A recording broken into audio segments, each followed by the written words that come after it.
Rohlu. Di suatu ketika, seseorang bernama Panembahan Senopati memiliki keinginan untuk membangun suatu kerajaan yang memiliki keseimbangan antara alam, manusia, dan Tuhan. Setelah meminta pendapat dari sang guru, Panembahan Senopati pergi untuk bertapa di Laut Selatan dan Gunung Merapi. Panembahan Senopati bertapa selama 7 hari 7 malam di Laut Selatan. Pada hari terakhir, menjelang pagi hari, muncullah Ratu Kidul di hadapannya.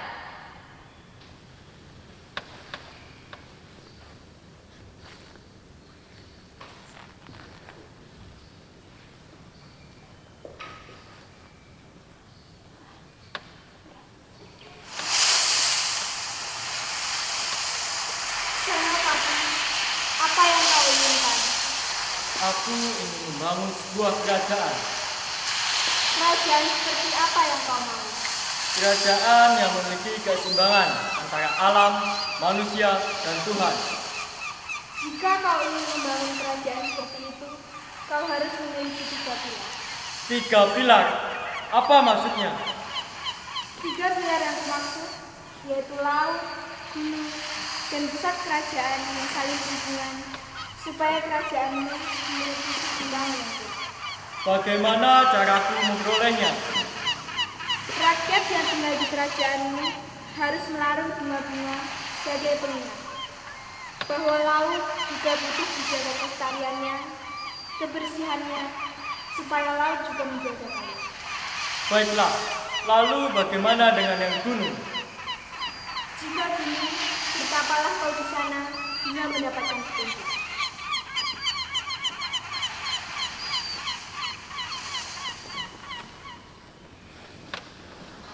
Setelah mendapatkan petunjuk dari Ratu Kidul, Panembahan Senopati pulang ke rumahnya dan bercerita kepada gurunya.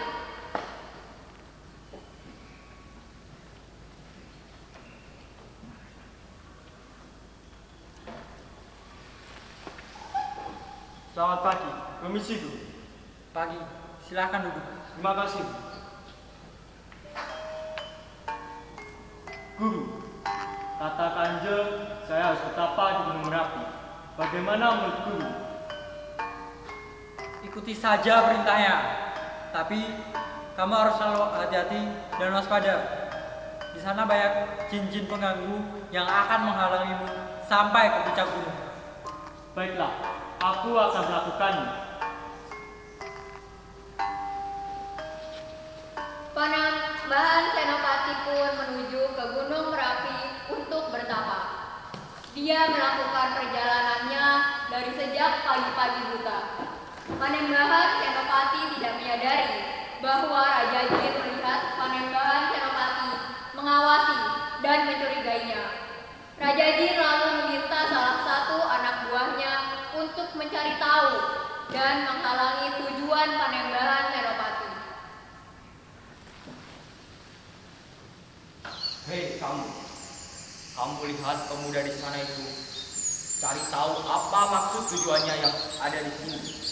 Dan jika dia mengancam keberadaan kita, kau harus hentikan. Baik, Raja.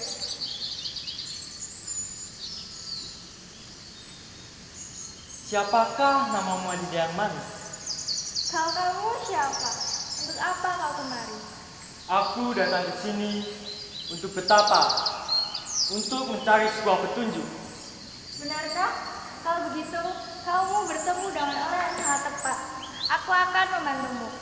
Tapi, kamu harus singgah di rumahku terlebih dahulu. Baiklah, aku akan ikut denganmu.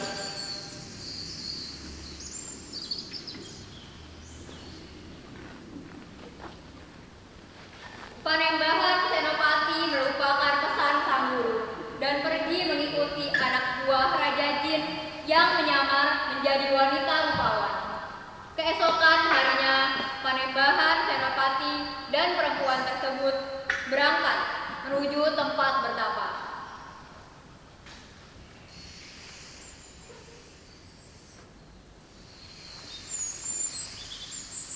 Kita sudah sampai. Disinilah tempatnya. Benarkah? Terima kasih telah mengantarku. Sama-sama, silakan mulailah bertapa.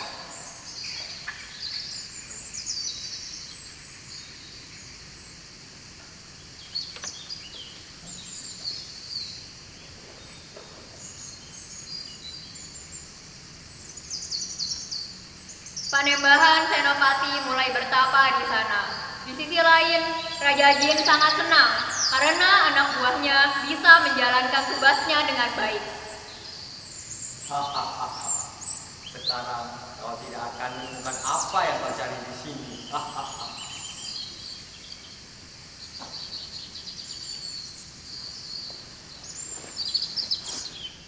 Panembahan Senopati berpikir tempat tersebut adalah tempat yang disarankan oleh Ratu Kidul. Padahal itu adalah markas jin-jin penunggu gunung. Panembahan Senopati pun bertapa selama 7 hari 7 malam. Setelah 7 hari 7 malam, Panembahan Senopati tidak mendapatkan apapun. Ia memutuskan untuk bertanya pada Ratu Kidul melalui telepati.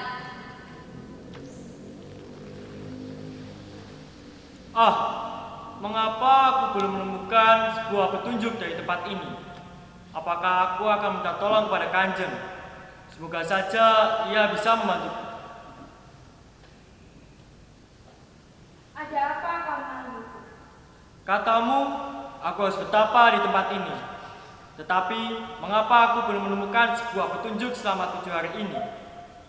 Bagaimana bisa kau mendapatkan petunjuk di tempat yang dikuasai oleh Raja? Apa? Raja Jin.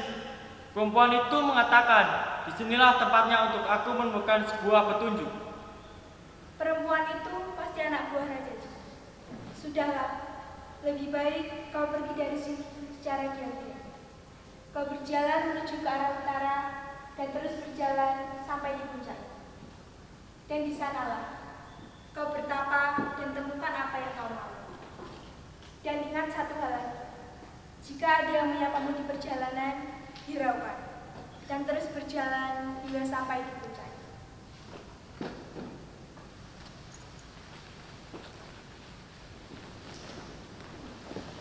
Panembahan Senopati mengikuti saran Ratu Kidul.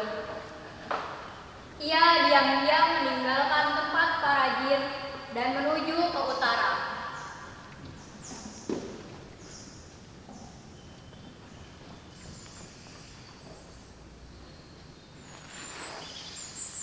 Hei Senop, tinggal pikir nih Raya, sampai capek tak?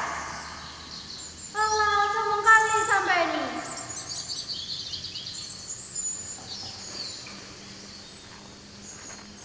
Setelah sekitar 3 jam perjalanan, Panembahan Senopati menemukan tempat bertapa yang sebenarnya.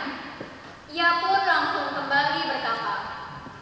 Di malam harinya, ia bertemu dengan sosok Semar.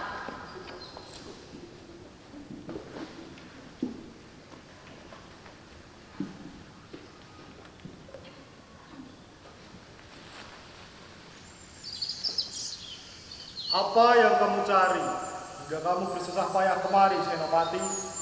Aku ingin membangun sebuah kerajaan yang terdiri dari 3 pilar, yaitu laut, gunung, dan pusat kota. Aku juga sudah bertapa di Laut Selatan. Aku datang kemari untuk mencari sebuah jawaban.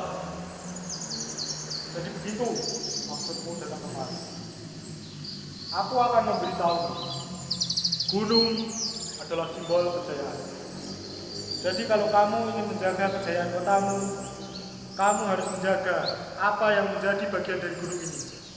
Janganlah kau merusak, jagalah seperti sedia kala. Dan apabila ada yang rusak secara alami, kamu dan rakyatmu harus bertanggung jawab untuk memperbaikinya.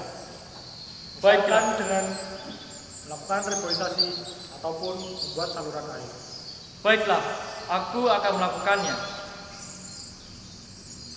Untuk mengingat pesanku ini, kamu dan rakyatmu harus datang kemari setahun sekali dengan membawa bibit pepohonan untuk ditanami di sekitaran sini. Ngomong-ngomong, kamu tadi sudah kedua tempat. laut, dan gunung. Tetapi kamu tidak bertanya bagaimana menjaga tanah daratan. Maksudnya, Laut dan gunung adalah dua ujung yang disambungkan oleh daratan. Jadi, kamu harus tahu bagaimana caranya menjaga tanah daratan. bagaimana caranya? Bertapalah di mana kamu akan membuat sebuah keraton. Bertapalah selama 7 hari, 7 malam kepada Dewi Sri, agar kamu mendapatkan petunjuk bagaimana caranya menjaga tanah kotamu dan mendapatkan hasil panen untuk menghidupi rakyatmu.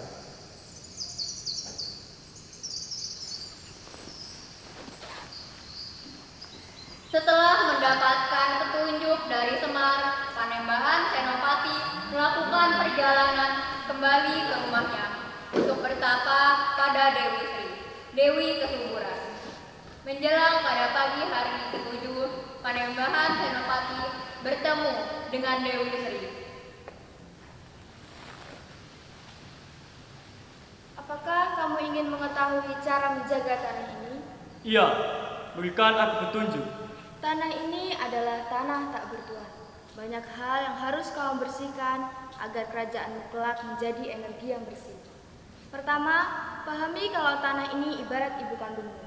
Apapun yang kamu minta dari ibu kandungmu pasti akan diberikan.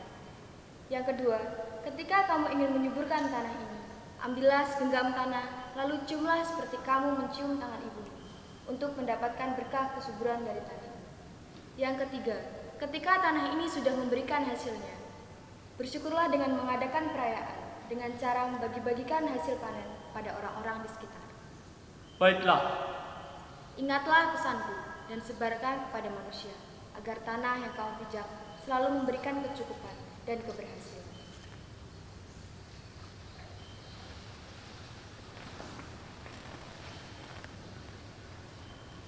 Raja Jin kesal karena ia tidak bisa mencegah Panembahan Senopati.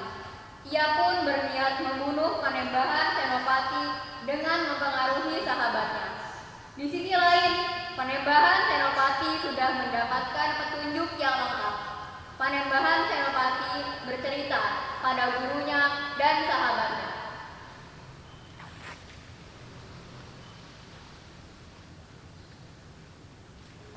Guru, di mana aku harus membangun pusat kotanya? Bagaimana kalau di gunungan saja? Di sana kan jauh dari lautan, jadi kita tidak akan terkena tsunami. Kok gunung sih?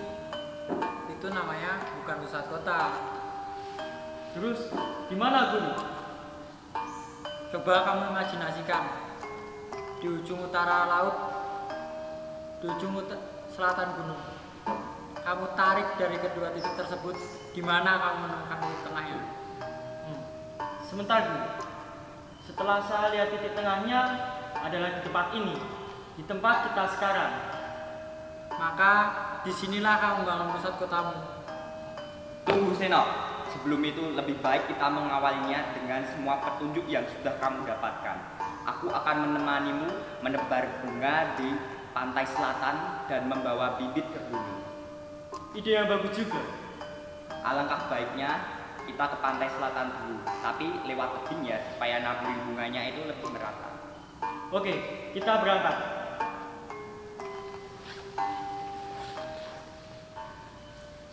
Panembahan Senopati dan sahabatnya berangkat menuju pantai selatan melewati tebing.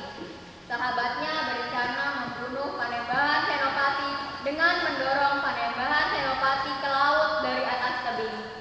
Sewaktu Panembahan Senopati sedang menaburkan bunga, sahabatnya mendorong Panembahan Senopati ke laut, dan Panembahan Senopati pun jatuh ke laut.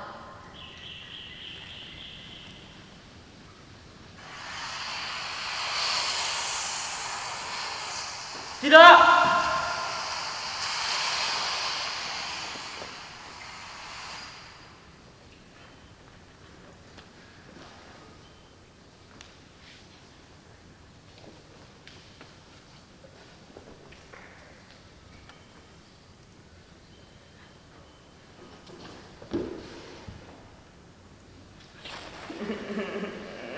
Mengapa kau menangis?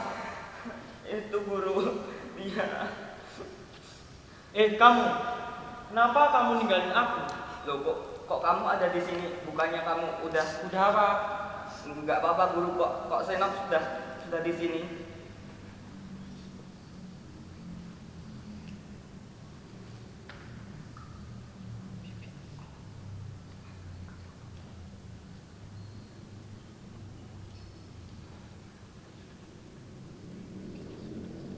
Kita sudah datang nungguin kamu dari tadi. Kamu mana saja? Itu guru, di perjalanan pulang tadi saya ada sedikit masalah di perjalanan guru. Sekarang kita ke gunung langsung saja yuk, Senop. Ya, kalian berdua langsung ke gunung. Ambil bibit ini dan tanam di puncak gunung. Baik Guru.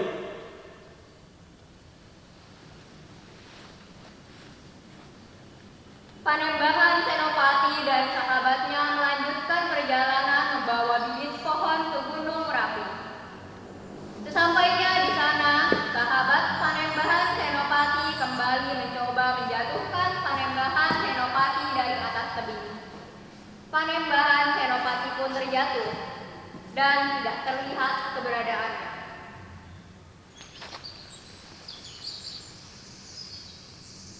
Kali ini kamu tidak akan lolos, Senop. Tidak!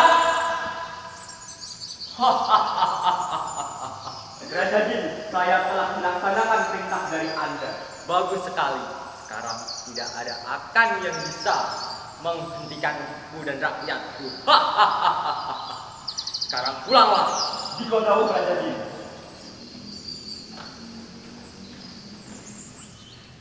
Sesampainya di rumah, sahabat Panembahan Senopati kembali memasang wajah berduka. Sang guru amat heran melihat wajah sahabat Panembahan Senopati. Sang guru kembali bertanya,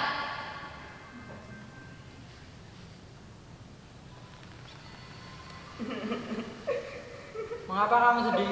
Kamu ninggalin Senop lagi. Guru, ini minum. Gak apa-apa guru. Mungkin dia sedang ada urusan yang lebih penting.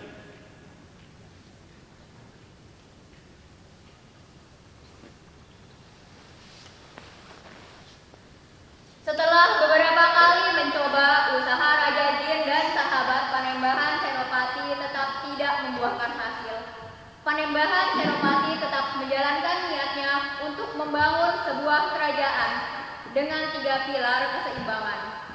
Pada akhirnya, Panembahan Senopati berhasil membangun kerajaan yang ia inginkan.